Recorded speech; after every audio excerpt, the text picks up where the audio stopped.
This is Brian Gerrard, and this is a 10-minute overview of the Psychological Type Dictionary, which is a computer content analysis approach to measuring psychological type themes in text.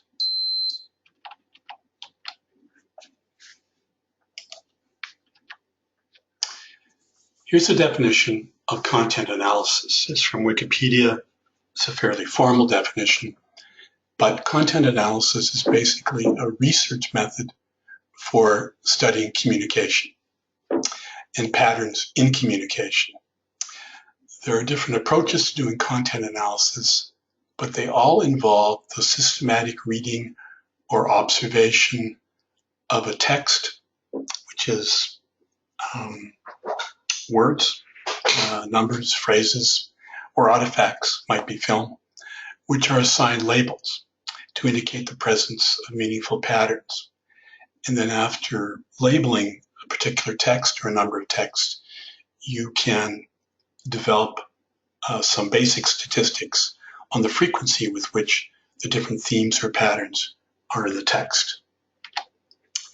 So here's an example of content analysis in terms of psychological type themes: introversion, extraversion, sensing, intuition, thinking, feeling, judging, perceiving. These are the classic 8 psychological type dimensions developed from Jung and expanded by Myers-Briggs. And you can see here some sample words and phrases. I put down 3 each that are sort of typical of a description of somebody who is an introvert, extrovert, and so forth.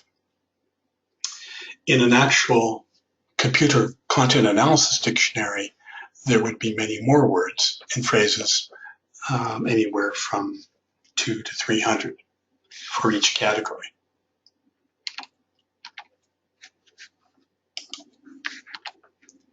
So here's an example of content analysis. We're using this particular very short, brief text. She was a very reflective person who was always quiet in groups. However, if somebody needed help, she was supportive and showed caring behavior. For anyone who had a problem, she was good at coming up with flexible alternatives. So here's how one would do a manual content analysis. You would look for, if you're doing a psychological type content analysis, you would look for words that reflect the psychological type categories. So using the definitions on the previous slide, we would tag reflective, quiet, supportive, caring, flexible, and alternative. And then we would get a content analysis score, 2, assigning a score of 1 for each word for introversion, 2 for feeling, and 2 for perceiving.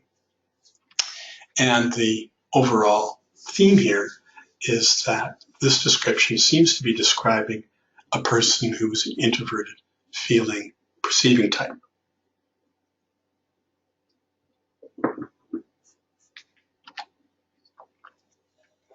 Computer content analysis is an automated approach to content analysis.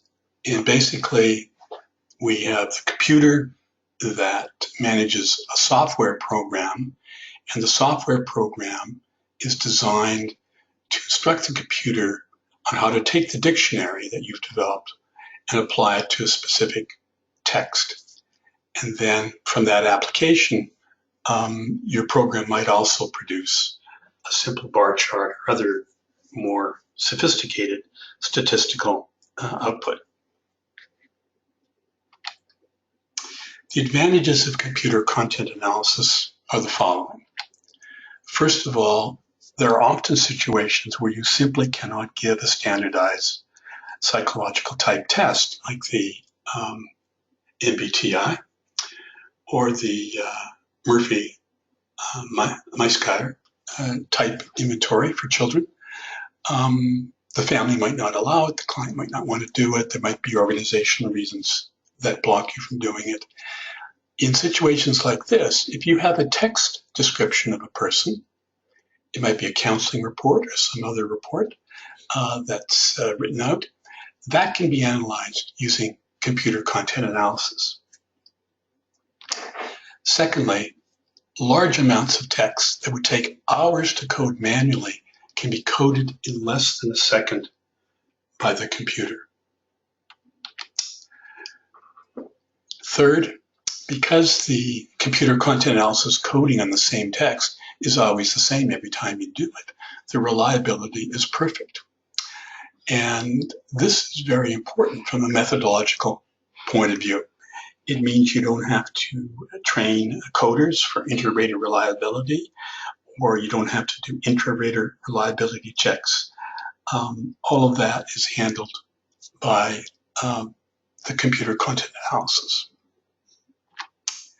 Fourthly, computer content analysis programs such as QDAMINER and WORDSTAT, which are ones that I use, allow the formation of complex rules that allow you to do sophisticated text analysis. And a major problem in developing a computer content analysis dictionary is you have to be able to handle negations. For example, he is friendly. Friendly is a term that indicates someone's probably a feeling type. Well, if the text says he is not friendly, you don't want that to be coded falsely. So you put in a rule that says whenever the word friendly occurs in the presence of not, a negation, it is not coded as feeling. It might be coded as something else. It might be coded, not coded at all, or might be coded as indicating presence of thinking function. So the psychological type dictionary, this is an overview of it. It contains slightly more than 2,000 words and phrases, and they measure the psychological type categories shown here.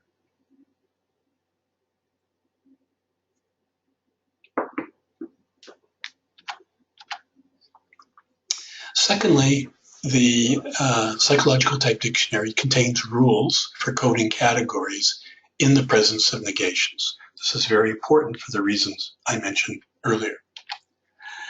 The dictionary was constructed by, first of all, I conducted a manual content analysis of psychological type profiles in two of the classic books in psychological type literature, Gifts Differing by Myers and Myers, and the Kiersey Bates book, Please Understand Me.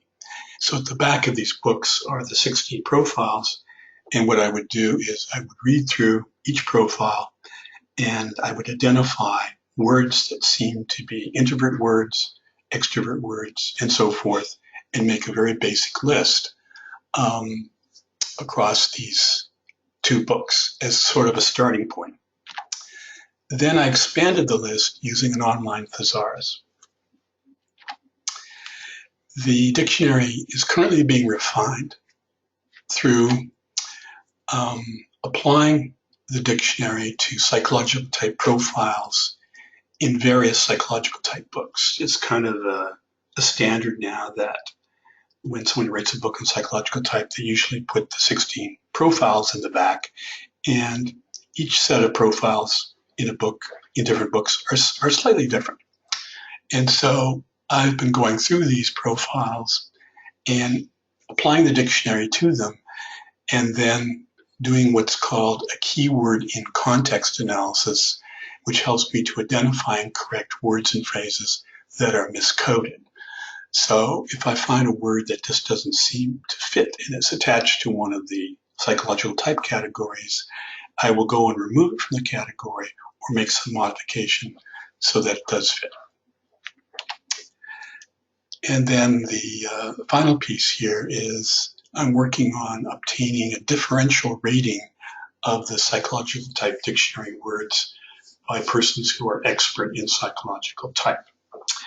That's because all of the words currently in the dictionary have a value of 1, a score of 1 if they occur, but perhaps there are some words that if they occur should have a score of 2 or maybe even 3, because if that word occurs, there's just no question to somebody who's an expert that that indicates that the person being described has that particular psychological type characteristic. If you would like to see a demonstration of WORDSTAT, which is the software program that manages the psychological type dictionary, you can go to the URL that's shown here, and there's a 10-minute demonstration that shows some of the features of that program. I'm now going to do a demonstration of the psychological type dictionary.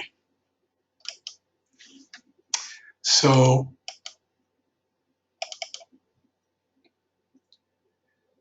I'm opening QDAMINER on which the text is kept, and this is a description, a portrait of an ENFP that is contained in Please Understand Me. So here's the text, and I simply scanned this text and dropped it into the QDAMINER program. I'm now going to analyze it using the psychological type dictionary. The dictionary is a separate program called WORDSTAT, and here is the dictionary. The dictionary contains negations, and here's a list of different ways negations can occur. The use of an asterisk, such as here, dislike, D-I-S-L-I-K, asterisk, that means any word that begins with those 6 letters is coded as dislike. So dislike, dislikes, disliking, disliked, all those permutations are handled by that asterisk. In this next section are the psychological type dictionary words. So introversion words, there's about 250 of them, and these words are all listed in a row, and the same occurs for extraversion words.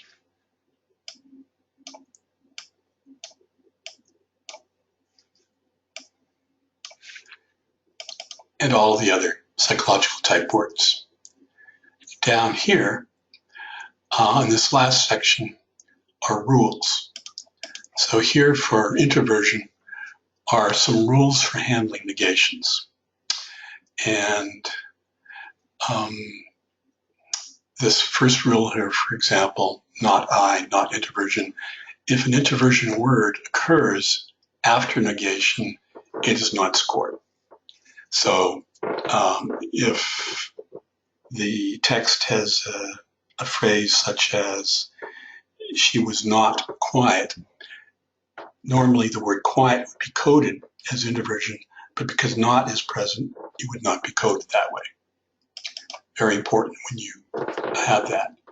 So I'm going up here to frequencies, and I can click on this bar chart here, and then I can put it sideways so we can see it. So here we see that the dominant scores, they're all shown in pairs, introvert, extrovert together, sensing, intuition together. We have extrovert, intuitive, feeling, perceiving, E, N, F, P. And that's what you would expect to get when looking at a profile of an ENFP. You would want it to be scored that way. Now, you will notice that there are judging words that are occurring, but there's not as many as the perceiving words. And there are sensing words that are occurring, but not as many as the intuition words. That is because all of these different functions occur in a person, and so some of the sensing words may be appropriately tagged, some may be mistagged, and that's something that needs to be investigated a little bit further, but the overall scoring comes out as you would expect it.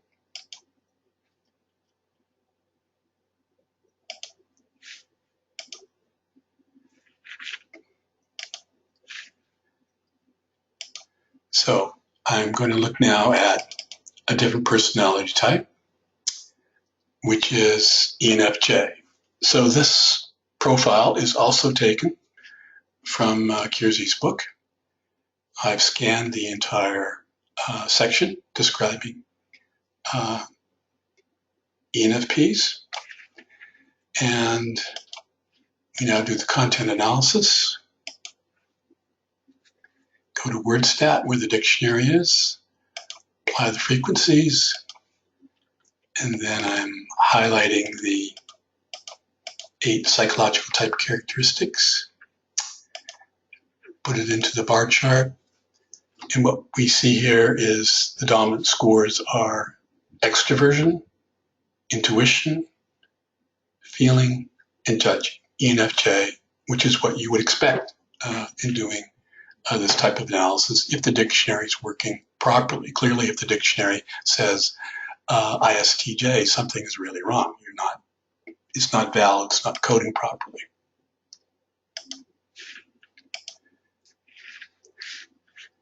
And we'll do one more. INFJ. This is my personality type. Now, this profile was taken from the internet, from a set of profiles called In a Nutshell. This is INFJ in a nutshell. So the analysis is in WORDSTAT. Here is the dictionary. I'm highlighting for development of a graph the frequencies. Put it sideways. So what have we got? Introversion, intuition, feeling, judging. INFJ, which is what you would expect. So you can see here pretty much how the dictionary is working. As I continue to refine the dictionary, I will go into something called keyword in context, which is where you can see how a word is being used. For example, here are the feeling words.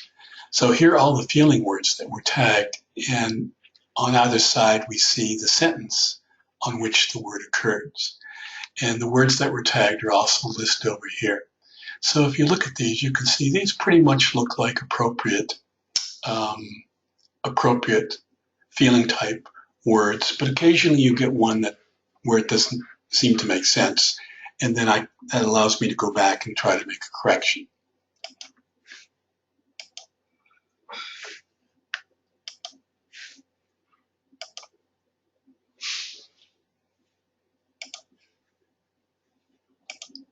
So that basically is the overview of the psychological type dictionary. It's still in development. It'll probably take 6 months to a year before it's ready for release.